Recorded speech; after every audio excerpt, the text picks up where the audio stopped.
What it do, child support gang? I just got out of work, but y'all my family, so I wanted to watch something. I wanted to like upload something right now, and whether it get views, whether it don't get views, at this point in time, I know y'all rock with me for me, and I like different stuff.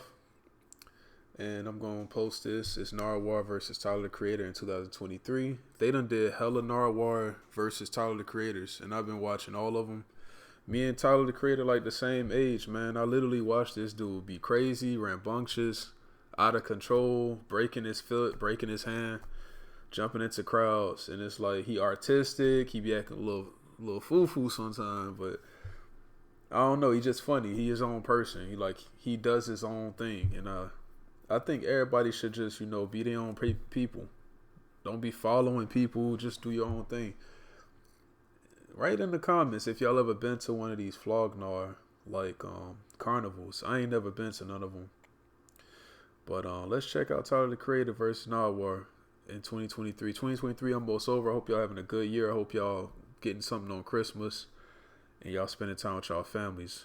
But let me speed it up a little bit, because it's a kind of a long video. But hey, if you here, pull up the seat, get you some popcorn, chill, just relax, get you some Ben and Jerry's, just vibe, you feel me? And we're finna get into this.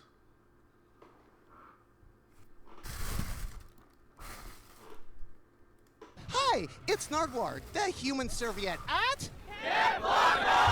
about to interview Tyler the Creator and Doot-Doo-Loot-Doo.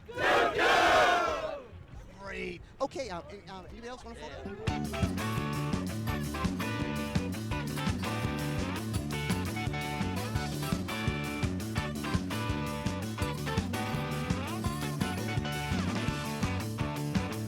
Hey, how you doing? It's amazing. Thank you so much. Check. All that. They don't know they got behind the camera. I think this is beautiful. This is one of the most interesting things I've seen all weekend.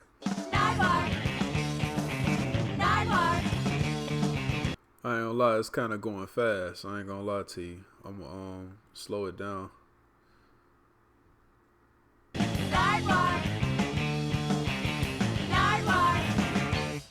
Hello, everybody. Tyler Okoma here, also known as Tyler the Creator, and you are at Camp Flognaw with, well, obviously me and Nardwuar.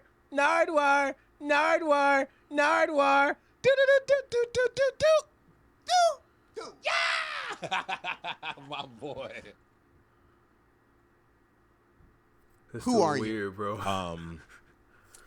Ed. Yo, he just told us who he was. Nardwuar is a weirdo, man. But he be getting them interviews though. I'm Ed today. Tyler the Creator, welcome to Camp Flognaw. That you put together. Which is just golf wang backwards. Which is just Wolfgang with the two first letters switched. Our 6th interview together in 12 years. Wow. Who would have thought it would have been this? I thought it would have been whenever I put something else out, but this is a nice little B-side one. I like that. And to thank you for all the interviews, I have a special gift for you. This is for Tyler the Creator. Could you please explain what is happening, Tyler? It's a fleshlight. Wow, Here is Tyler opening the gift. These boxes. Oh, this is a fucking amp. It's a pedal. Pedal amp. For your piano. Oh. For your white piano. And check out the back, what it says on the back. Distortion pedal based on vintage Fender Tweed amplifier, made to be used with included contact microphone to make piano very angry. Made by a guy named Adam Grimm. Satellite amplifiers. That's for you. For your piano. What do you think? A pedal for your piano? Never done that. Used it. I didn't even know I could do all that. Like the microphone. I'm about to do all. I ain't even gonna lie, man. Like when I think about it, it's like, damn, I'm trying to think about it. Let me think about it real quick. The gifts and shit that Nardwuar be giving people, it's kind of like, you know how sometimes you want something, but you can't put your finger on it, or you can't really think about okay, just give me something basic. Just give me this and that. It's like Nardwuar or get you some shit that you ain't think you needed, and it's like, damn, this shit is valuable. I wish I knew somebody like that like knew me to the point where it's like, damn, I wasn't even thinking about no shit like this. Like, good looking out. Like, this is what's up. Like, this shit got me thinking in a whole different level now. Like, on some other shit. All that. This is nice. Made by Adam at Satellite Amps. Face on. Yeah, Nardwuar versus Face. Tyler, the Creator. Kiss your little face. Just kiss your little. Yeah. You on some Narwhal on some type of time. But that's a gift for you. Thank you. This nigga, boy. Oh man, this nigga be act. Look how he looking at him, dog. Yo, Tyler, chill, bro. The clothes look clean, but damn, chill, man. But that's him though, man. That's how he be acting. What the fuck? Hey, Nardwuar, come on, man. What you trying to be, Craig Sager now, bro? Like, rest in peace, Craig Sager. Damn. That shit ain't even matching. For what do you? Thank you. Also, thank you for Camp Flognaw. I mean, this is amazing. What was that? What was that little hump that Nardwuar did? You saw that? You on some Narwhal on some type of time. But that's a gift for you. Thank you. For what do you? Thank you. Also, thank you for Camp Flognaw. I mean, this is amazing. I realized you created this room. Like, look at the color. I mean, pretty much the gradients matches the sunsets in the summer Los Angeles. Thank you for allowing me in this room. Like, I'm one of the few people in here. Yeah, no, it's nice. That boy standing like Donald Duck and shit. What was the idea behind the original Camp Flognaw? The original idea for Camp Flognaw was when I put Goblin out in 2011, I wanted to shut down Fairfax, the street I grew up hanging out at.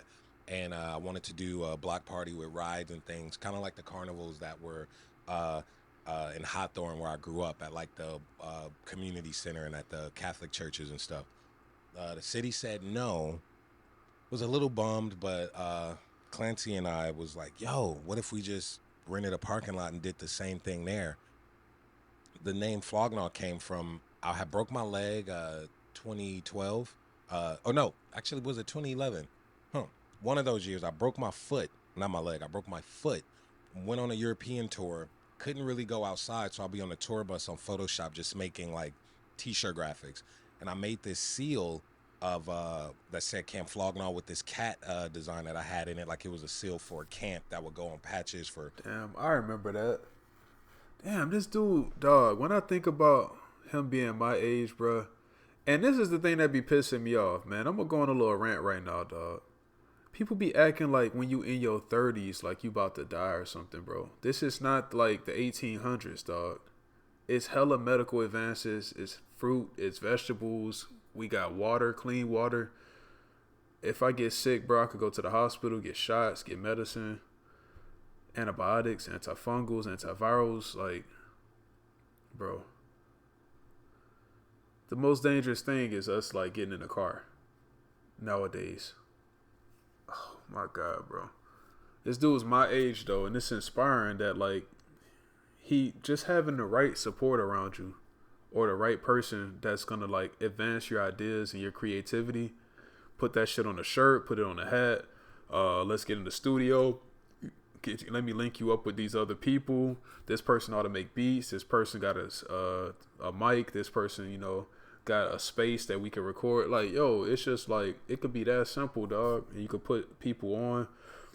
This man is able to like pretty much make a fair on his own, bro. Like something that they told him he couldn't do. Like he was able to rent a parking lot with what he accomplished and just give people like some type of happiness and some kind of joy. That's like fire, bro. Oh, I want to be better in life, man. I hope everybody out there like striving to be the best version of themselves in their own way, bro. You don't have to do what he's doing. You don't got to do what I'm doing. I'm doing the medical route. You could just do your own little path. Like figure that out and like just kill it, man. Boy Scouts or at the thing, and when we was trying to figure out a name, I was like, let's just call it Camp Flognaw, because at the time I was making mixes called summer camp mixes for this fake camp thing that I was just thinking about, and it all came out together. So the cat that you see everywhere was because of that, and The first one was in a parking lot with like 700 people, and Lil Wayne performed across the street at the Nokia Theater at the time. And now we're here, and it grew big every time. Then it went to the Coliseum. Now it's Dodger Stadium, and I'm so blessed and grateful that people still care, and all the spirits are high. It's so much joy and happiness in the air, and to know for 2 days Los Angeles could just be filled with joy is like, it's beautiful. I love the special touches that you have for Camp Flog Gnaw. Like, for instance, you have an air freshener. Can you explain? Like, I love, you won't find this at any other carnival, will you? No, I think just making very special, specific things for that specific thing is just really cool. Everyone loves novelty things, and now because a lot of things are just on the internet and people don't buy CDs and a lot of things aren't as tangible anymore. I like making a few things that some people could even just keep as a keepsake, not even open it, and their 10-year-old finds it 10 years from now, and it's like, what is this? And they have memories and stories just from this thing. So that's what I try to do. And the line. Damn, he had some fire too, bruh. And it was on oh man. Damn. One day I gotta go to that, man. That was on Veterans Day, bro. They got Fanta Hughes. I like her. Tizo Touchdown. I like him. They got Earl. They got Sid. They got SZA. They got Tyler. They got Cali Uchis. Bro, they got hella people live eat. Like, bro,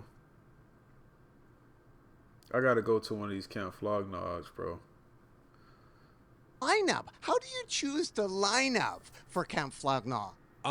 You have to, one, I like to, it's like thirds. I like to choose things I specifically like, but also you still want to sell tickets, so you have to make sure you get people and names that people will love. And a lot of people think that, oh, this lineup is weak because it's not something specifically there for them, but I try to generalize it in a wider scope for like underground kids that like this stuff, kids that like this stuff, just so it's a good mix of stuff that's still good taste.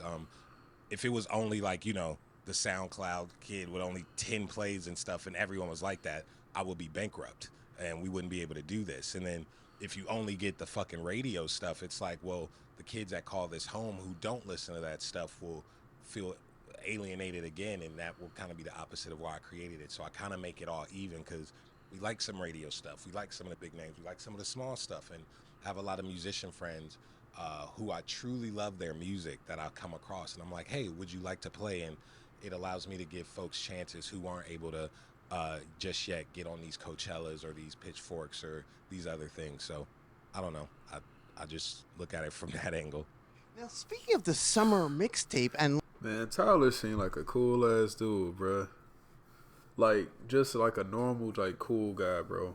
When he don't be doing the antics and shit, like, he just seemed like somebody I could actually chop it up and just talk life and, like, real talk with. Like, man, he got a lot of good ideas, and it's like he really understand the person that's, like, way in the back that, like, couldn't afford to get a keepsake or couldn't afford to, like, really, like, get in.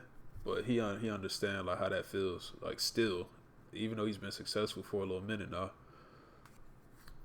lineup, who do we have over there? Come on over. Camera C, the C camera. Come on, could you please explain, who do we have?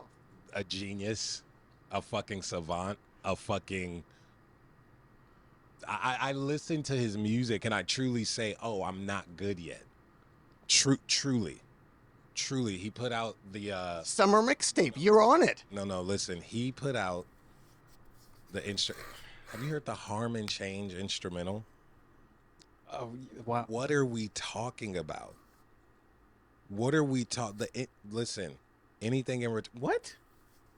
I put the instrumentals out and I'm sitting there like, oh, I'm not good yet. I've been a fan of this man since 2010. Found his stuff. I was a little YouTube kid, Gorilla versus Bear kid. It was a blog spot that posted stuff. And downloaded his album. Track 3, Imprint After, is actually the soundtrack to 2010, which was the year that I started getting noticed and stuff. And every time I hear it, it takes me back like to, oh shit, like that was right before my switch changed, and we went to South by Southwest the next year. That was like one of our first few shows out. Da da da. I went to Target. It was the first time I had a little bit of bread. Went to Target. We rented a house, and I bought a bunch of shit. And I was in Texas, and I was like, "What the fuck? They don't really have sidewalks." So it was a whole thing, and he performed at this weird bar out there, and I got in there and watched him play live, and I was just mesmerized. So listening to his music is very important to me because I associated with the moment that my life changed. So he's a very important artist to me. And he is Toro Iwan. Iwan. Thank you. And Toro Iwan, what can you say about Tyler, the Creator? Oh my God. He's a bigger genius than me. I don't know what you're talking about. Like, yeah.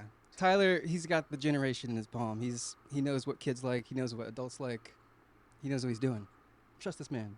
You were on one of his early mixtapes, weren't you? On vinyl. I think so. It's on vinyl.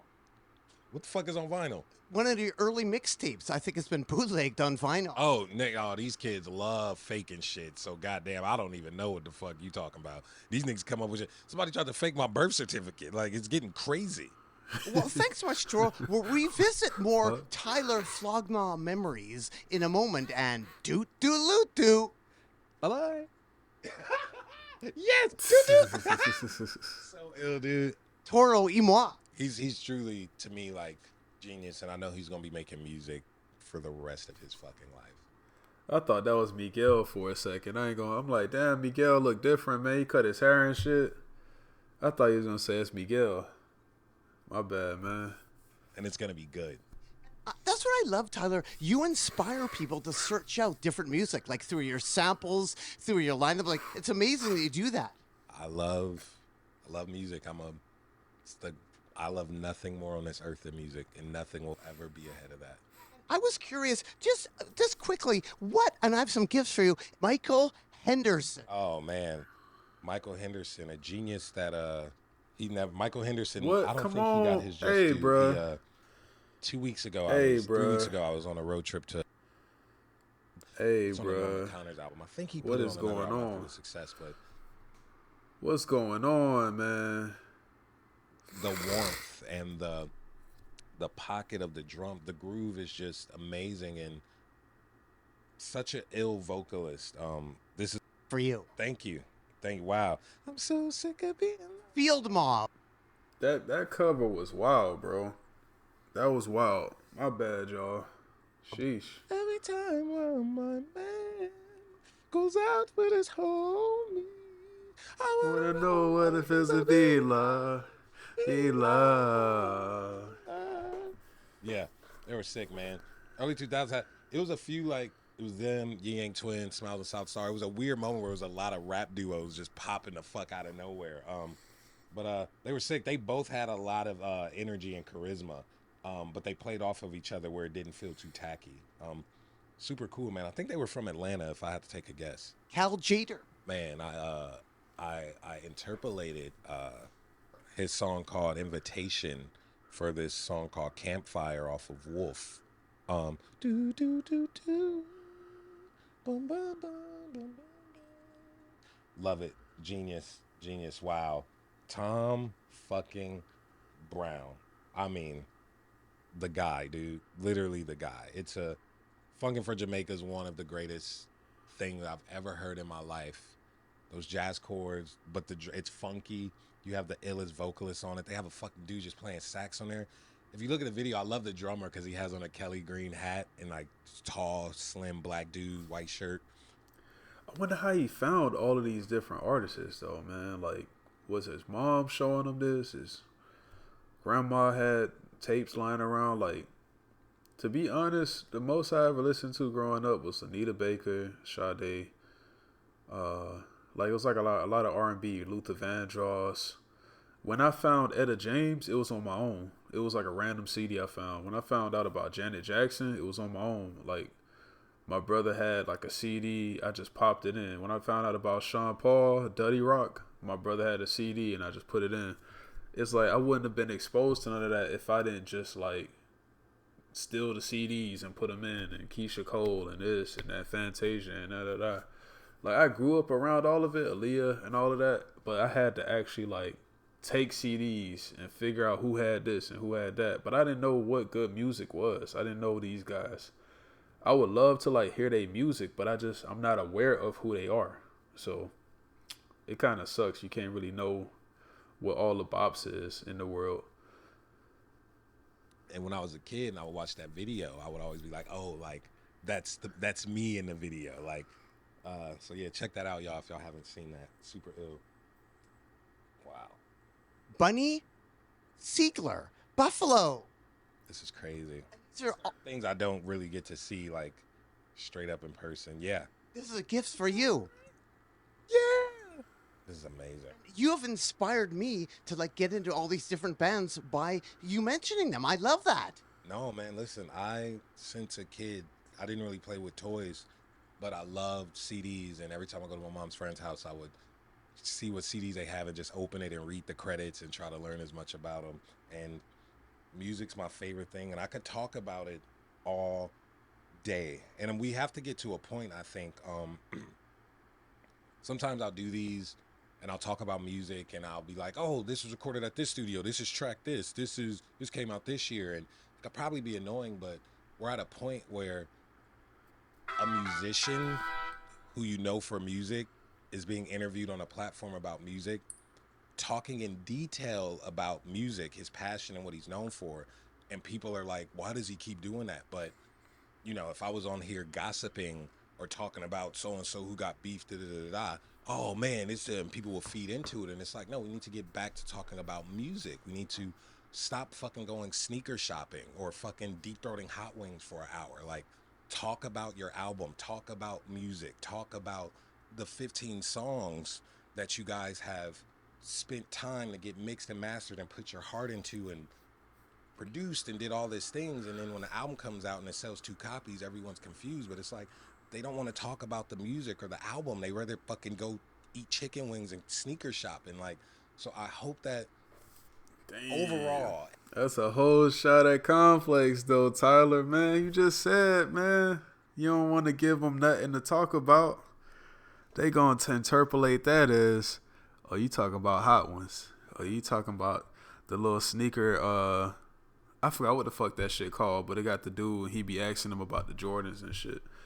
To be honest with you, man, that is some stereotypical bullshit, because you bring in artists, it'd be a lot of black people on there, and the main thing y'all appealing to is hot chicken wings and shoes. To be real, niggas do like chicken, and niggas do be liking to buy shoes and stand in front of the lines. I haven't bought a pair of Jordans in like 8-9 years maybe. I have a fucking closet full of Jordans. I want to get rid of them shits, but I might just give them to my kids. I don't even wear them shits. They just be sitting into the closet so long that the glue starts fucking, the bottoms start coming off, and they just be collecting dust. And I was trapped, man. Mentally, I was like following behind everybody. I was waiting in lines. I was like online waiting in queues, trying to get double pair of Jordans, just trying to keep them, just trying to get them in my cart. $220 a piece. Just wasting money, bro. I had so much other shit I could have been spending my money on. I could have been spending my money on learning a new language. I could have been spending my money on a personal trainer, getting back into the gym, getting back into working out, eating good food, saving up for the kids to go on trips every year. And I was buying like damn near $10,000 a year in Jordans, bro. That shit had me like trapped, man. It's a fucking trap. Fried foods, Jordans, all this materialistic shit, these Teslas, these cars that they try to come out with to try to entice you to buy them. All this shit don't be mattering, bro. Gold chains, jewelry, none of that shit worth anything.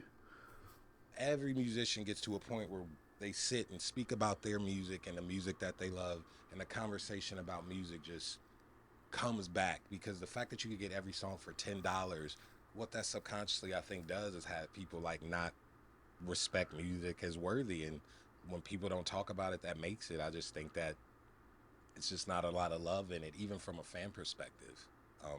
Yeah. Just winding up here, I wanted to ask about 2 more bands right here.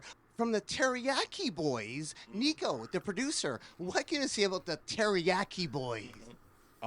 It's funny. On a road trip, I listened to Cho Large. It's a Teriyaki Boys song, and man, they just had so much ill style.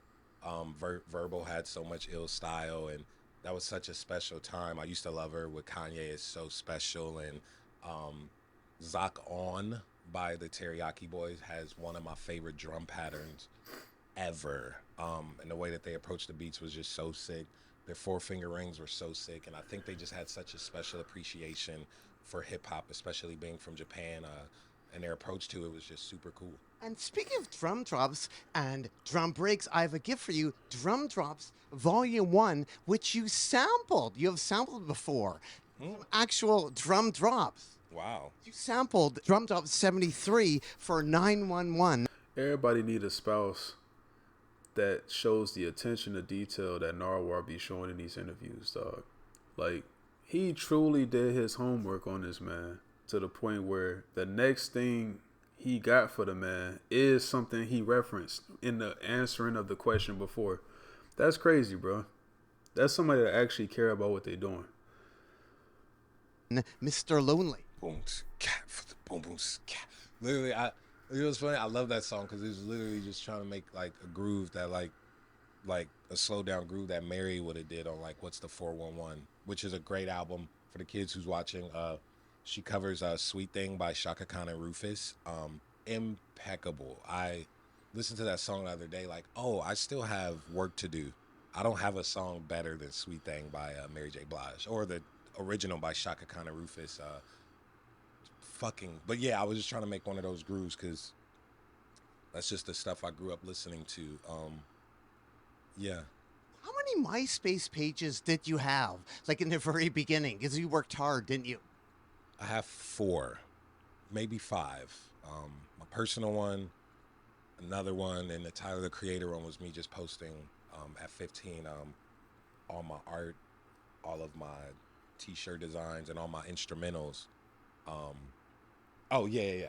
my instrumentals and stuff. And I had another one called Polymono where it was just like super weird electronic beats that I would post. And yeah, I'm probably missing one, but yeah. You had that YouTube too, Block said, and there was a comment or a title, "We got disqualified because of the way Tyler was acting." Yeah. Was that? I probably performed Toddlers. Yeah, Odd Toddlers and Bubble. I was super hyperactive as a kid. I've calmed down a bit, but damn, I was in that FA shirt that Supreme had. I was like 16, and it was like moms in the crowd and the people that went on before us. Their set was boring is a cheap word to use, but it just What the fuck are these pictures, bro? These pictures are wildin', bro. Like something else is going on, but when you listening to them talk, it's like a good conversation. But these pictures aren't even anything close to what they talking about. just wasn't alive, and I was like, let's go on and just give them something to look at, and they disqualified us. But I was like, fuck it, let's put it on YouTube. It was a shitty fucking camera, but yeah, me and Jasper used to put all of our stupid skits on there, and I was like, yeah, let's do these, because I was like, one day, man, I'm gonna get us a show on Adult Swim, and we would put it all on there, and then like a few years later it happened. Thank you, David Arowdy. Oh yeah. How'd you get his number? So David Arowdy, I knew someone who interned at Interscope, and he was like, yo, I know the guy that you could probably put your CD on a desk to. So I printed like 5 CDs with like a few songs on it. This is 2010, and went to FedEx, Culver City, printed like a cover or whatever, and went there, went upstairs to Interscope, and he dropped it on his thing, and ended up meeting the dude, he gave me his card, whatever, bam. A few months went by, never heard from him, whatever, and I found his card in my grandmother's couch. So I emailed him, and I'm like, and I didn't like have a phone like that, so I had to email him. So I emailed him. He's like, yo, I got someone I want to meet you. His name is Christian. Come to the thing. So I went there, and I went to the Interscope office to this dude. He's like, yo, like, man, like, been looking at the random stuff you put on YouTube. It's cool, but my friend Christian Clancy, who used to work here, really wants to meet you. And in comes Clancy and this dude, and he's like, bro, I love this stuff. It makes me feel like 16 again. I want to punch people in the face, but like, I don't know, man, you seem really talented. Da, da, da. And me and Clancy kept in contact, and the fucking rest is literally history. Met his wife, and man, that man changed my life. I'm forever, and if you gave me $80 billion, I will still be in debt to the Clancys for how they changed my life. And I have a gift for you, Tyler. Lego. Fire. Like, did you ever think somebody would be making Lego with you? The green suit too. Wow, that is sick. I got the sound things on it. It's beautiful. Cool. I'm happy people reacted to that album. Like from MySpace pages to David Arowdy to YouTube to Lego. Yeah, I mean, half of me is not shocked. I always knew I would be exactly who I became, but the other half is like, oh shit, this is real. I'm very lucky and very grateful for it. So I'm pretty ambivalent about how my life came out. Like the festival today, incredible again. Congratulations on the festival. It's amazing. Sick, beautiful. Seeing all these kids just happy, all these adults just happy, all these humans just like happy and feeling free and like just, I don't know. That's the whole. I gotta go to one of those, dog. It look like just fun, bro. Like I need to have more. You ever felt like you need to have a good time, man? You know what I'm saying? I just be wanting to have a good time sometimes, bro. Reason why I did it. Last interview, I gave you a tight shirt, a very tight shirt. It's the brown Hawaiian one with like hints of tan and green in it. Thank you for trying. I appreciate that because most people wouldn't try. You can take that off and give it to somebody that it fits. No, we good. I fuck with you. And I thought I would give you another shirt that actually will fit you. I know this will fit you. This shirt right here. It's a vintage shirt. What do you think about this shirt? I like the polka dots. If I wore this with a good hot pink, it'll cut through. Like in the Fleur design, do you have many polka dot brown? No, we do our camo with Fleur in it and the multicolored stuff. Let's see. I got shoulders. Slim, but I got shoulders. Oh, yeah, I could do this. And it works like if you... Yeah, no, this works. I look good in a lot of things. This works definitely. Damn, this fit. I like this. It's a little puffy. It's called it's low-key a bell. I think they call this the bell-shaped arm. Sick. Thank you. Oh, but no problem. Only best for Tyler. Okoma. The creator. Yes, sir. And Tyler, anything else you want to add to the people out there at all? Is there anything I need to say that I can't articulate over like a tweet? No, I just hope everyone's having a good time, and I think we should put music out again on Tuesdays instead of Fridays for some reasons. What do y'all think?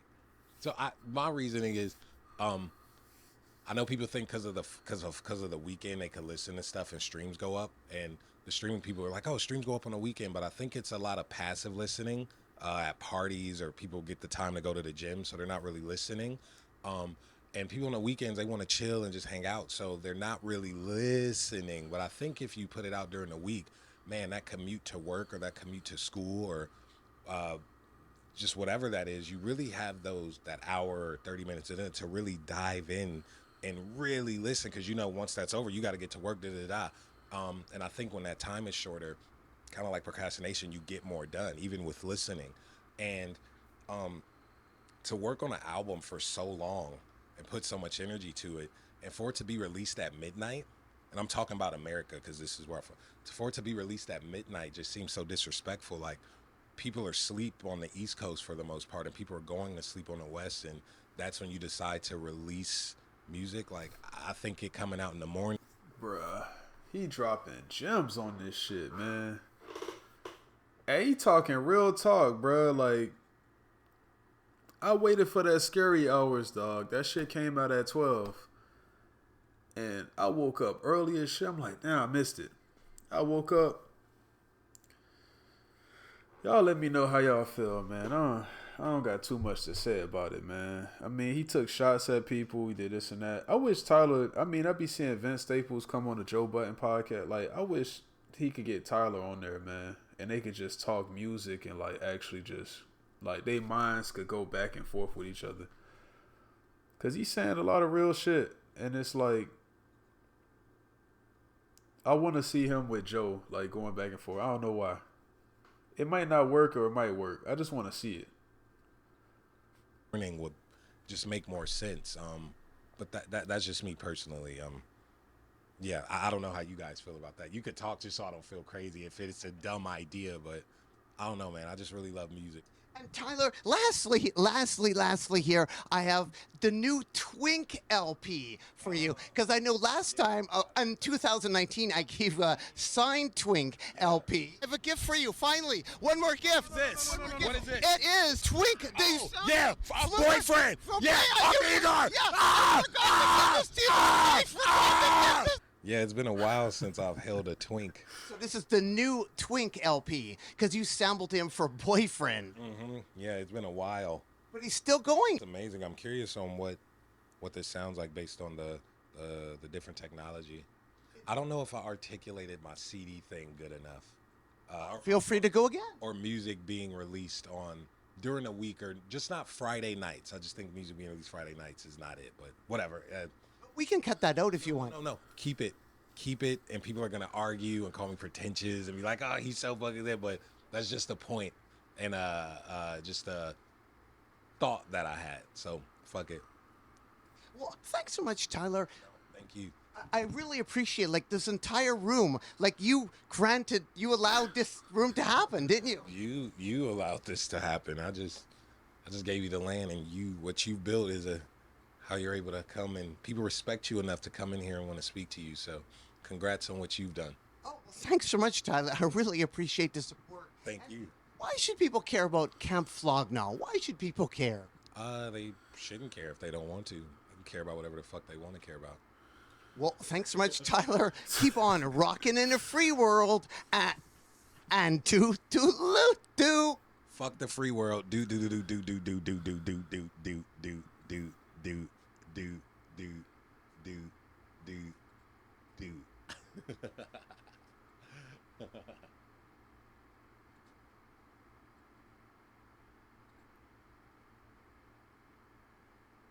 I wonder how long he be staying like that, bro. Like when the camera cut off, like do he still be just sitting there like that? Bro. It's no way, dog. He don't even be blinking. Get the fuck out of here.